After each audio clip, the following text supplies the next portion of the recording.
You're listening to Entrepreneur's Enigma, a podcast about the ups and downs of the entrepreneurial journey. Every week, your host Seth Goldstein interviews entrepreneurs from all walks of life about their entrepreneurial journeys.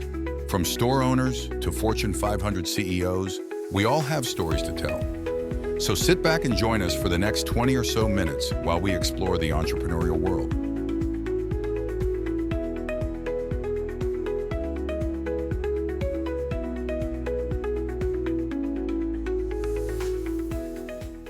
Hey everyone, welcome to another edition of the Entrepreneur's Enigma podcast. I'm your host as always, Seth, with Podcast Mastery and Goldstein Media. Today I have a buddy of mine, Peter Kolat, who also goes by Polish Peter.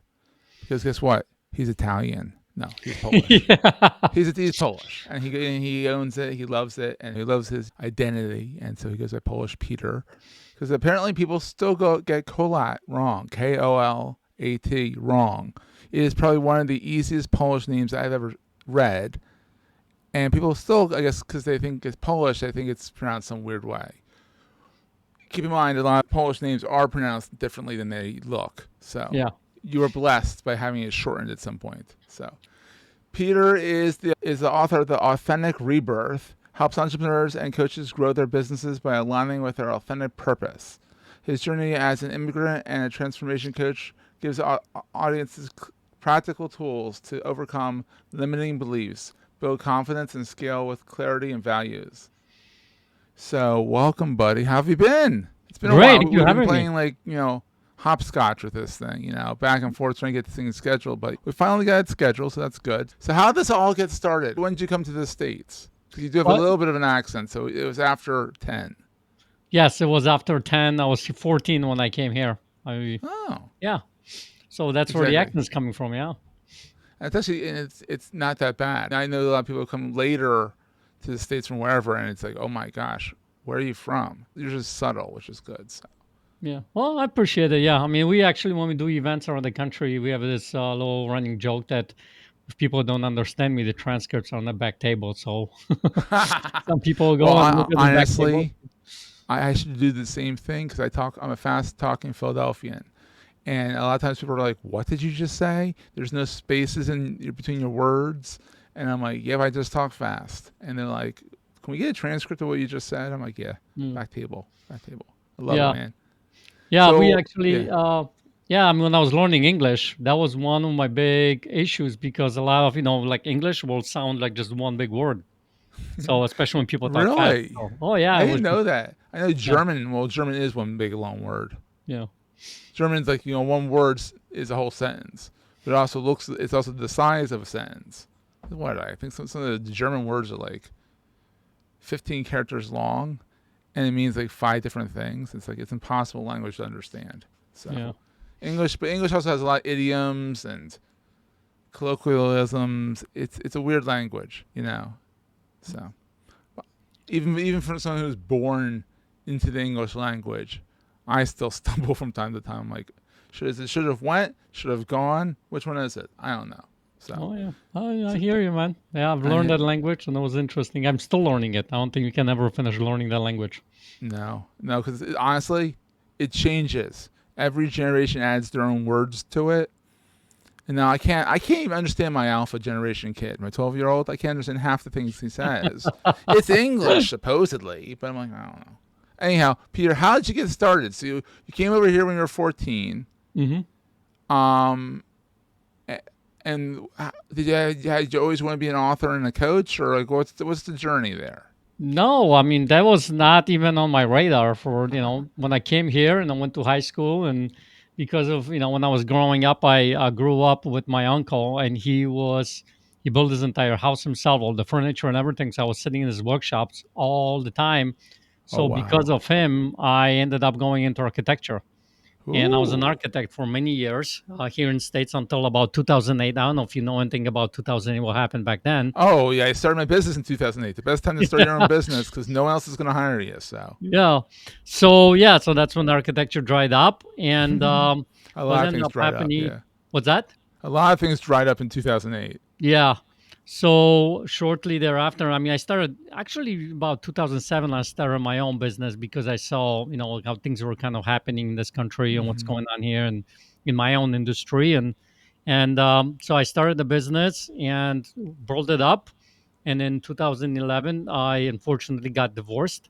Ugh. It was kind of out of nowhere. And what ended up happening, I went into this what I call optimistic depression. I don't know if you ever heard Ooh. that expression, but No, I haven't. What is um, an optimistic depression? yeah, optimistic depression is kind of like a play on. Well, here's how I look at it. So deep down inside, I was, kind of didn't want to do anything. I was actually Hmm. depressed, right? Yeah, Um, depressed. on Yeah. the outside, when people would ask me how you doing, what's going on, I'd be like, I'm good, everything's good, and that was my Oh, so it's more optimistic like way of a dealing with it. shell. Yeah. Yeah, and not actually dealing with it. So throughout the time in about 2013, 14, I got into this mastermind, the company called Life on Air. And throughout the coaching and common conversations, what ended up happening is a lot of people, I guess, saw something in me and they kept telling me, like, listen, you should be a coach. You should be able to go and help people. And because you have this insight and things like that. So that's where it was Little did kind of they know born. you were optimistically depressed. Yeah. Well, no, this is after Oh, after you got I after walked that. and Yeah. got through it. So this was Yeah. like maybe 2015, 16. That's Okay. Yeah. when they started pouring to me because I worked a lot of myself. The book that you mentioned in the beginning was actually born throughout that time in about 2011, 12. And because back then, the conversation that I had in my head, I kept asking myself the question, what the hell is wrong with me? So, Hmm. and imagine, if you ask that question, what the hell is wrong with you? What kind of answers you're going to get, right? Probably not very good. Yeah, probably So, negative because the brain, the subconscious does that. It goes deep and goes dark, and it's like yep. best to So, not listen to your subconscious if you can help it. yeah, it's interesting about the brain. Like, it's the smartest thing because it can do some amazing, unbelievable things, right? And think about it, Hmm. just breathing and all that kind of stuff. But at the same time, it's the dumbest thing. And what I mean by that is that it will literally answer anything that you ask it. You know what I mean? So you got to be careful what kinds of questions you're going to ask. If you ask Yeah. what's wrong with you, it's going to tell you, right? Oh yeah, It's not it's going to very argue with honest. you. It's very honest. It's not going to argue with you. And where's it going to get from that? It's going to get from all your, past experiences, circumstances, and things like that. It's going to tell you all kinds of different examples. So you got to be careful what you ask. So That makes that's sense. when I Yeah. kind of coaching and business kind of was born. And that's how I went into it. Very cool. So that's 2016, 2017. You wrote your, and then before that, you wrote your book. So you had a book, which is kind of key when you go into coaching, is to kind of have something that people can tangibly hold as well after they talk to you. They say, "I want to Well, read your book." They want to talk to you. They want to get coached by you. so actually, it's the other way around. So Oh, I started the coaching and I built my coaching business, and the book actually ended up writing it in the last couple of years. oh So wow. it came out in September. This is the cover of the book. Oh, This very literally cool. this past September just came out. So Oh, um, congratulations. yeah, so it's been on the back burner and in a bit deep down in here for years, especially after what happened during COVID, and I wanted Hmm. to help people out, and so that's why I wrote this book. Exactly, because you can actually help more people with a book than one on one. Yeah, I oh mean, you yeah, can help a lot of people one on one or one to many, but it's still like the book is where it can actually go better. So yeah. So it's awesome. So I guess you've always had this kind of entrepreneurial oh yes. pizzazz. Mhm. That's not the word, but you know what I mean, entrepreneurial spirit in you from the get go. Do you think Yeah, that I goes could. back to your upbringing? Yeah, so I mean, I couldn't work for anybody else. I mean, when I was in architecture, I worked for a boss, and I don't know if you ever see the movie. What's the name of them? The Office or the Office Space? One of those Office two. space. Oh god, Office yeah. Space, the You do these movie. TPI Yeah, reports, yeah. yeah. That was kind of like my boss. Hope he's not Oh listening to this podcast, but no. yeah, that was kind of like my boss. And ironically, guess what my name is? Peter, right? Oh my god, So the I just character saw. in the movie was named Peter too. So I was never like I feel like I was never meant to work for someone else. Deep down inside, I was always looking for the perspective that I wanted to do something for myself. I was, this entrepreneurial spirit, and I think it Yeah. started way back when I was a kid. Watching my uncle do everything himself, and then Literally everything himself. He built his own whole house himself. oh yeah, and then when we were kids, we would look from selling different things, around to tourists because where I was born, the part of Poland I was born, was a big tourist area. So Mm-hmm. we always kind of look to kind of sell tours, different things. So and the entrepreneurial thing was started very early on, and I was always looking for ways to kind of, get out of the box, so to speak, right? Yeah, Like I don't think there is a hustle box. culture, hustle So yeah, culture. Yeah, that's awesome, man. That's awesome. So, in your mind, what is the best thing about being an entrepreneur? the best thing. Yeah. Well, if you do it right, you get to write your own ticket, kind of a thing. You Hmm. have your own schedule. But if you do it wrong, you actually are less free than what you were working for somebody else. So, but I love Ironic, the isn't fact it? that Yeah. I've been able to set up my business. I work about 20, 22 hours a week, That's not bad. working on my businesses. And that gives me the ability to go and spend time with my family, with my wife. And so I've remarried, Yeah, and have an amazing wife. And so I get to spend time with them. And that that's is awesome. the Yeah. best thing about being my own business owner. On the flip side, what keeps you up at night being your own business owner? Yeah, well, I mean, depends on what the timing of it is, right? Like the valleys and then things like that, because there's always those kinds of things happening in business. Yeah. If you think it's going to be a smooth ride, especially at the beginning, you're in for a surprise. Oh, it's never smooth. It's ups and downs, lefts and rights. It's a total roller coaster. Yeah. Absolutely. We're going to take a quick break, hear from our sponsors, and get right back to the show. And so, what is the most important thing to carry with you all the time? This can be as woo woo as you want to get. The Most most important thing important I carry with me. that you carry with you all the time. Well, so two things. One, I carry a vision. So back in the Ooh, day, yeah. what I've learned is, and this was a big revelation point for me. So if you Mm-hmm. think about it, especially I don't know if it is here, but as an immigrant, coming to this country, I heard about people writing the business vision, business plan, right? You got to write your Mm-hmm. business plan. You got to write your business plan. So what we tend to do is we write this business plan, or if we go and work for someone else, this kind of a plan is written for us in a way because you have W-2, you work from 8 to 5 for someone else. Yeah. Nobody has ever actually told me that I can write my own vision for my own life up until Ooh. about 2014, 2013. And what does that mean? Well, that means that you write out exactly what you want your life to look like.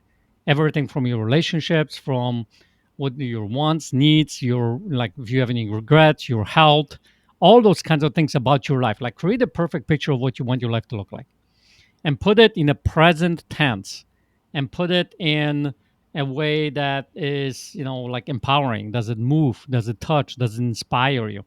And put it on one piece of paper, like one sheet of paper. So I Yeah. wrote that out, and I carry this with me, and I have it on my phone, and I, have a piece of paper that I have it on my wall, so I can see it, so I can read it, I and remember it. that Yeah. is one of the most powerful things that I've done. Because here's the thing: Mm-hmm. when I finally wrote what I want my life to look like, and I learned this from a company called Life on Earth. So when I wrote my vision for my life, Mm-hmm. and I said that I ultimately want to, you know, go on vacations, go here and spend time and all those kinds of things. So then I said, well, how many hours a week is this going to take me to do all this stuff, right? And how Mm. much money do I need to make in order to live that life? So I Yes. came up with two numbers. One is how much it's going to cost me, and then I actually had sat down and put a calendar together of all the things that I wanted to do in my life. So I Oh, put down wow. on the calendar the different things. So, for instance, my morning routine, how I want my morning to be, and let's say going to the gym, spending time with my family, with my wife, maybe hobbies, those kinds of things. I could Yeah. not put anything as far as business goes. So I put down everything that I want as far as my life goes. You following me so Wow. far? Yeah, I love that So idea. now Yeah. that I've done that, guess what? At the end of that exercise, I ended up with some blank spaces that were not filled. Yeah. Those blank spaces during the day were left for work. Imagine that. And in Yeah. my own, situation, I ended up with 22 hours. Oh. Ironically, my business now is run on that way. But here's the thing. So the question now becomes, in order for me to live that life and have my business do it 22 hours a week, how does this business need to be set up in order to support that life? And Mm. that completely flipped that game, kind Oh, of a thing, wow. Yeah, I right? can Because as imagine. opposed Yeah. to working on a business, and business, I start looking living the life, and how do I set up the business that supports that life? And Ooh, that I was the love game changer that. for me. Oh, I can see that's a complete game changer. I'm gonna steal that. I'm Yeah, gonna use bring that. it, man. Absolutely. I like looking at it from the flip side, not planning out your workday, planning out your life, and then fitting your work into that to support your life. Yeah, Oh, that's because brilliant. I love that. think about it this way: all the different things that we do in life, we either say yes or no to. Correct? Yeah. It's kind of like a would you rather sometimes, kind of a conversation. Yeah, yeah. And when I say, let's say, my health is important to me, and I want to go to the gym, my health is important to me, then I have Mm-hmm. to ask myself the question, why is it important? And then when something comes up, I have to ask myself, well, okay, what's more important, the gym? And if I have a strong why behind that, Mm-hmm. then guess what? That's going to be in place instead of me doing something else. Love it, So man. you start to make the choices in your life in a much more impactful, proactive as opposed to reactive way. Ooh, And that love that. changes how you start to operate in life. Oh, that's brilliant. So people can check you out online, myauthenticrebirth.com. Yep. And don't worry, it's in the show notes, everybody. So you can just go, literally click on it and go to the website. Check out his book. Peter's book just came out, so congratulations. Thank you. Yeah, it Woo! actually just became a number one international bestseller. So International. There you yeah, go. the Hey, that's publisher not just sent me the note like a couple weeks ago. So yeah, that's very that's cool. exciting. Yeah. Absolutely. And I'm sure the best place to hang out with you online is probably LinkedIn, right? If you LinkedIn, Instagram. I post videos on Instagram. I have very a, cool. a channel on there called Authentic Rebirth. So they can check it out. But I post a lot of those little videos on LinkedIn as well. Yeah, they can reach out to me and I can, answer any questions that you might have. Awesome, Peter. Well, thank you for being on. And everyone, if you like the show, please rate and review and like and subscribe, all that good stuff for us so that we can get found by more people. And we'll see everyone next week. Thanks, Pete. Yep. Thank you. That was a great show. If you're enjoying Entrepreneur's Enigma, please consider giving us a review in the podcast directory of your choice. Every review helps us reach new listeners. If you like Entrepreneur's Enigma, consider the other shows on the Marketing Podcast Network at marketingpodcast.net.